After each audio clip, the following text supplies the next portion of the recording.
G'day, my name's Ben Everingham and I'm the director here at Pumped on Property. In today's video, I'm going to talk about the number one rule for investing in property, and that is timing. Now, timing is so important and so overlooked by most people in the property market. I'm not sure why this conversation isn't being had by more people. I'm not sure why it isn't things that we learn in high school, things that we learn in primary school. I'm not sure why it's this whole forgotten part of the economic system, but timing is key. And in today's video, I'm gonna unpack what timing actually is. I'm gonna unpack what cycles actually are, and I'm gonna talk a little bit about the good times and the bad times to buy and sell. I'm also gonna share some examples of where you could have been if you had have bought property at certain times of different cycles or sold property at certain times of cycles. And then I'm going to talk about exactly where I think we are right now based on my research, as well as some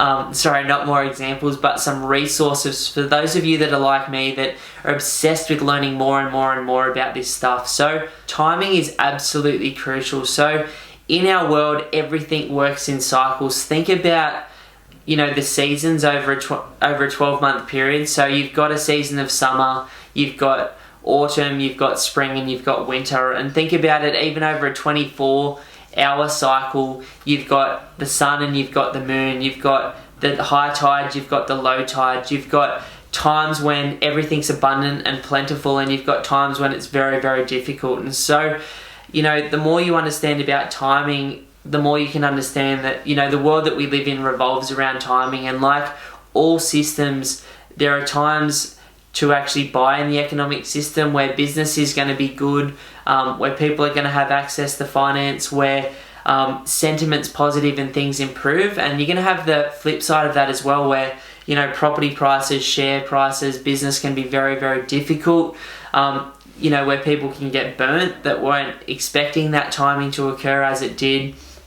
And you've all heard stories of those sorts of things. So the property market is just one big cycle. Everybody has a different opinion on this, and this is certainly not Ben Everingham or Pumped on Property's opinion.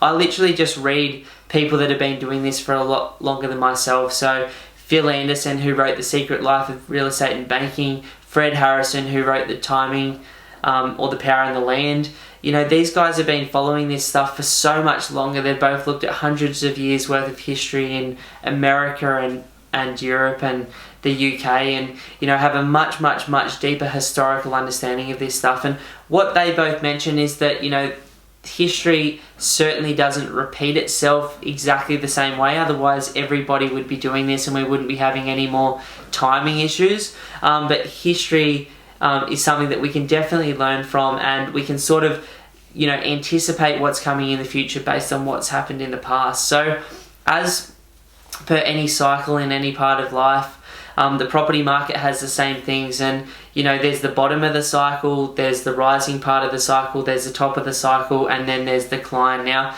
some people say that these cycles last for 7 years, some people say they last for 10 years, some people say they last for 14, some people say they last for 18 to 21 years. It's, everybody has a different opinion on this space, but what is very, very clear, regardless of where you stand on the different opinions in the economic cycle, there are certainly tops of cycles which can be very, very dangerous places to buy, and bottoms parts of cycles that can be very, very advantageous to buy in, and you can really set yourself, your family up for the entire future. So the good times to buy in the cycle from my perspective is during the bottom or the GFC or the mid-cycle slowdown. Ultimately, if you could just buy once every 7 years, that would be the time to do it in either the GFC or the mid-cycle slowdown.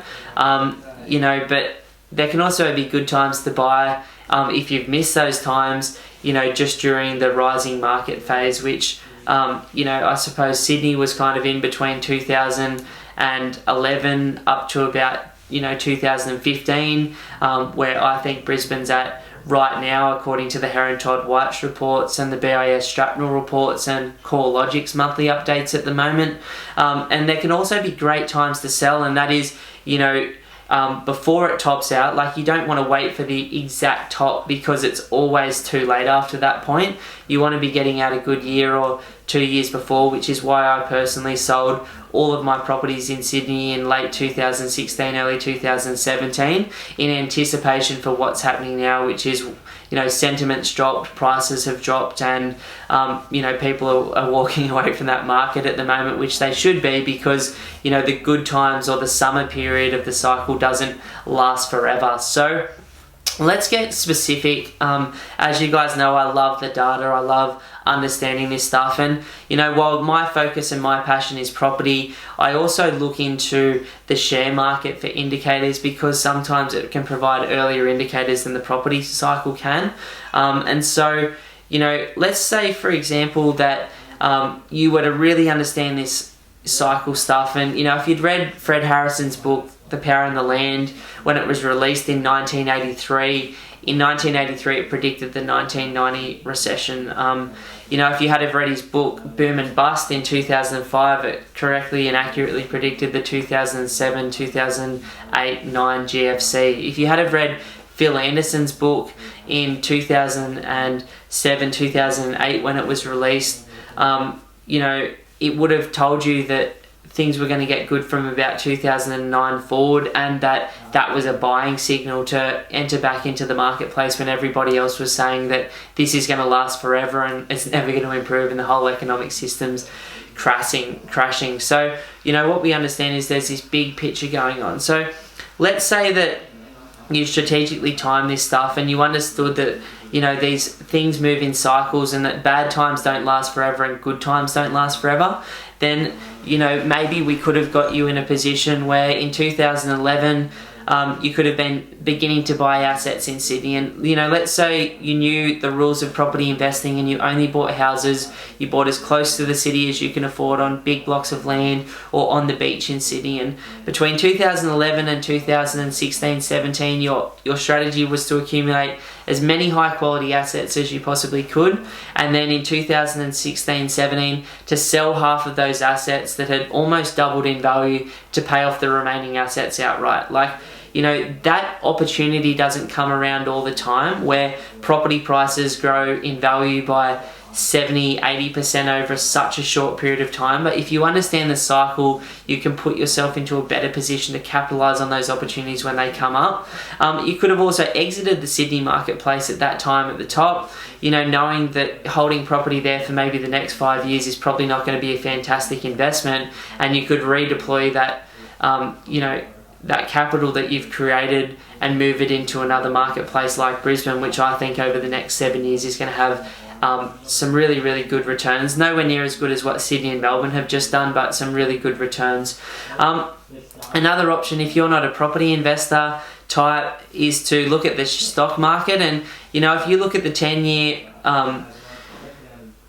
buy prices for the 4 biggest banks in Australia, you'll be able to see that, in 2007, 2008, you could literally buy the biggest 4 banks in Australia for about a third to a fourth of the current price. And if you understood your history enough and you looked at enough of the charts over a long enough period of time, you would realize that at some point after every GFC, even the Great Depression, which was horrible for those people during that period of time, after 2 to 5 years, the stock market starts to rebalance, and generally during that 5 to 6, 7 year period after the last major depression, things look pretty good, and you can make some really, really good returns if you're buying stocks which should be worth a significantly higher value than they are right now at the right time. And so if you strategically wait for those opportunities in the stock and the property markets, or get yourself in a position to take advantage of them as they come up, you can put yourself in a really, really solid position to capitalize and set your family, your future generations up for the long term. Or if you're more like me and you're more conservative and you're low risk, it just means that you're buying at the right prices, selling at the right times, and not being caught out as much when those events come up. So in terms of where we are right now, again, according to Phil Anderson and Fred Harrison, we're sort of in the middle point. So after a GFC, if you believe in the 18-year cycle that they have, you know, sort of talked about. You come out of a GFC, the first 5 to 7 years is pretty upward trajectory from a property price perspective. Obviously some years are going to be much stronger or weaker than others. Then we have like a bit of a mid-cycle slowdown where properties prices can consolidate or drop a little bit, and the share market should drop considerably at some point in the next 2 to 3 years. And then we get the second half of the cycle where prices go up again in the stock market historically and the property market again. And then we have the major correction, which is the time where you don't want to be overexposed, and that's when people go bankrupt. You know, in the last GFC on the Sunshine Coast where I live now with my family, you could buy properties that were worth $5 million in 2006 for $700,000 on the water there, because all of these wealthy business people and people that were overexposed on their holiday houses had to exit the marketplace so that they didn't lose their own home.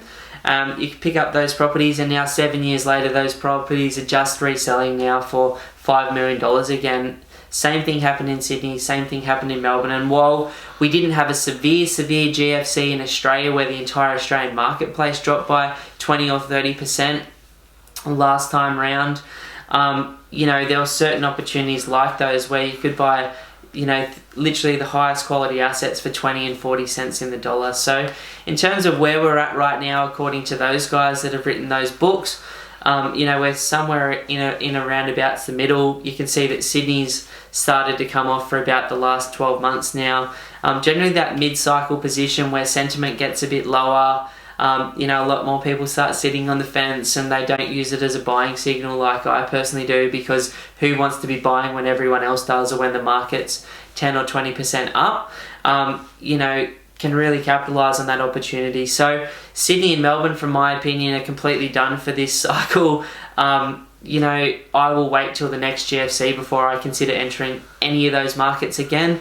I'll personally be seriously looking at the Southeast Queensland market in particular, Gold Coast, Brisbane and Sunshine Coast for the next 7 years. And then, you know, Fred Harrison in a video that I was watching yesterday has called 2026 to be the top, which means by about 2024-25 you really want to have all of your ducks lined up in preparation for that opportunity. But yeah, I do believe there is some really strong growth ahead of the Southeast Queensland market in particular, because of the population growth, because of the job growth up here at the moment, because of the income growth here, because the marketplace has sat flat for the last 10 years. So for those of you who are obsessed about learning more about this stuff like I am, there's a couple of really good books and resources that I think you should check out. The first is The Secret Life of Real Estate and Banking by Phil Anderson. Great book. The second is The Power and the Land by Fred Harrison, who is, you know, becoming my idol these days. He's one of the only forecasters in the world to accurately predict the last two economic collapses, you know, 3 to 7 years before they even happened. You know, imagine you had have known about those events before they came up and really capitalized on them. Or imagine, you know, moving forward into the future, you get your head around this stuff and you get a better understanding of this stuff and you subscribe to their weekly and fortnightly newsletters. You don't have to be the one that understands everything about it. You just have to follow the people that really do understand that stuff and, you know, keep a finger on the pulse, and obviously always take that information with that grain of salt as well, so that you can put yourself, your family in the best possible position. And, you know, why I love those resources, there's one more that I thought was a great book by Fred Harrison as well, which is Boom and Bust, which called the 2010 GFC in 2007 to 9 GFC in 2005 in that book. It's just really interesting to understand this stuff. Now, nothing has been done to change the current economic system that we're currently in. Governments are still putting us into massive amounts of debt. Governments all over the world are still using property for private ownership so that they can take and collect taxes on that money from those gains that people make through them. You know, almost all of the things in America that was put in by Obama to protect the American people after the last GFC have just been completely unwound by Donald Trump. Even here in Australia, the banks have just put in a limit basically after the Australian government you know, effectively were waving their hands around over here with this banking inquiry, and then the politicians did a late night thing like they sometimes do and slip through this thing that hasn't even been publicised in any of the mainstream papers, where if you've got more than $250,000 cash savings in a bank account, that is going to be backed at the moment by the government. But if you've got any more than that, the bank can take that during a GFC type moment, where effectively that money just disappears, to make sure that the banks don't go bankrupt. So the banks have put that into place. They call that a bail-in. Last time in Australia we got ourselves out of the GFC because of the mining boom and because we're in surplus as a government, so that's a bail-out when the government bails you out of it. The same thing has happened in America. They bail the big banks out of it.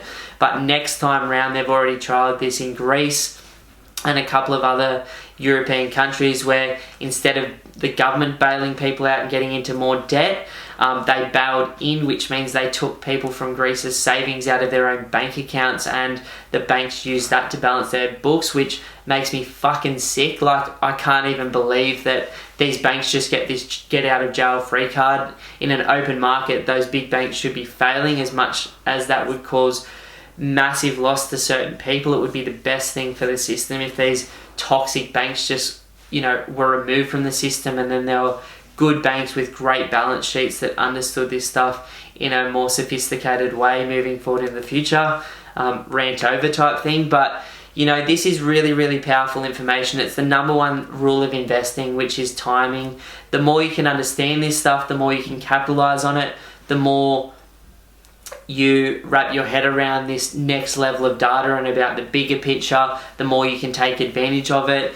It can help you sleep better at night. It can help you reduce your risk. It can help you identify when you should be leveraging up and when you should be reducing your debt and going into cash flow so that you can take advantage of opportunities. It's certainly completely changed the way that I invest as an individual, and even if you do nothing else in the next 12 months but read those 3 books, I think you'll be in a fantastic position to be able to see things a little bit clearer, to understand history, because it's not something that these guys just made up. Fred Harrison looks at 200 years worth of property and share market booms and busts and the patterns within that in the UK. And then Phil Anderson, who's an Australian economist, went and looked at the same thing in America over 240 years. And, they both found fairly distinct patterns. Now, things always change. The reason for the GFC always changes. The reason for the Depression always changes. No one can predict those things coming. But what you can do is kind of understand the times to buy, the times to sell, and use that to your advantage as an investor. So for those of you who love this stuff, that want to capitalize on it, I'd love to offer you a one-on-one strategy session where my brother Simon or myself will catch up with you for an hour, and we'll talk about where you are. We'll talk about where you want to be in 12 months. We'll talk about where you want to be in 15 to 20 years and what's holding you back. We can talk about timing. We can talk about the current cycle. We can point you in the direction of some great free resources where you can understand this stuff a lot better. And if you're interested in buying a property in the next 3 to 12 months, then we run a buyer's agency that's bought and used this information to buy over $250 million worth of property for our clients. One thing I'm very, very proud of as a buyer's agency is we bought a lot of property in Sydney when we were just getting started, sort of 4 years ago now.